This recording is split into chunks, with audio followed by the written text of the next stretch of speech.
జ్యోతిరావు పూలే అసలు పేరు జ్యోతిరావు గోవిందరావు పూలే.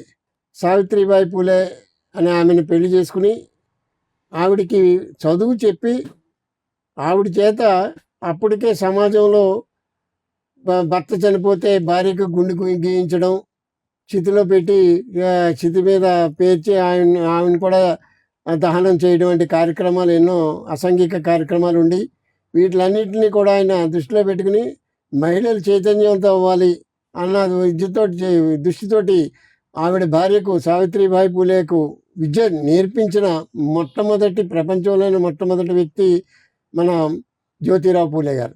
ఆయన ఆవిడకు విద్య నేర్పించి ఆవిడ ద్వారా ఇద్దరూ కలిసి మహిళల కోసం అనేకమైనటువంటి పాఠశాలలు స్థాపించి మహిళలకు విద్య బోధించే కార్యక్రమాన్ని చేశారు.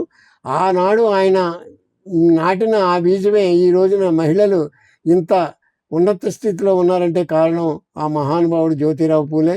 అలాగే అప్పుడు అనేకమైనటువంటి ఈ సంఘ విద్రోహ కార్యక్రమాలు ఉండి, ఎందుకంటే ఆడవాళ్ళని చులకనగా చూడడం అని, ఆడవాళ్ళు బయటకు వెళ్ళకూడదని, వంటింటికే పరిమితం అవ్వాలని ఇలా చేయటి ఇవన్నీ కాకుండా చదువు ద్వారా వాళ్ళని చైతన్యపరచాలని ఆయన చేసిన కార్యక్రమాలు చాలా. ఇది మొట్టమొదటి ఉపాధ్యాయురాలుగా, మహిళా ఉపాధ్యాయులుగా కూడా సావిత్రిబాయి పూలే గారు కూడా మరి రికార్డుగా ఎక్కడం జరిగింది. ఆవిడ ఉన్నారు.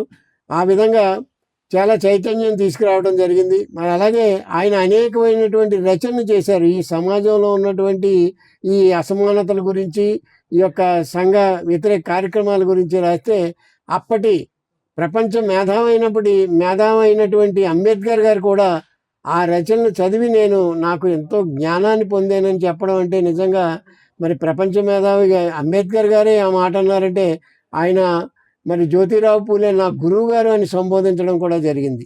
ఎందుకంటే ఈ యొక్క బీసీ చట్టం అనేది చాలా ఇంపార్టెంట్ అండి. ఎందుకంటే బీసీ చట్టం ఎప్పుడైతే వచ్చిందో అన్నిటిలోనూ కూడా ఆ బీసీలకి మంచి ప్రాధాన్యత ఉంటుంది. ఆ విధంగా అన్ని కులాల వారు బీసీలో ఉన్నటువంటి 132 కులాలు అన్నారు. ఆ కులాలు అన్నీ కూడా ఈ బీసీ చట్టం ద్వారా వృద్ధి చెందుతాయి. వారి యొక్క ప్రత్యేకతను నిరూపించుకుంటాయి. వారు ఎవరినన్నా వీడి బీసీరా అని చులకన చేయడానికి అవకాశం ఉండకుండా ఈ చట్టం తీసుకురావడం అన్నది చాలా మంచి అభిప్రాయం, మంచి సూచన కూడా.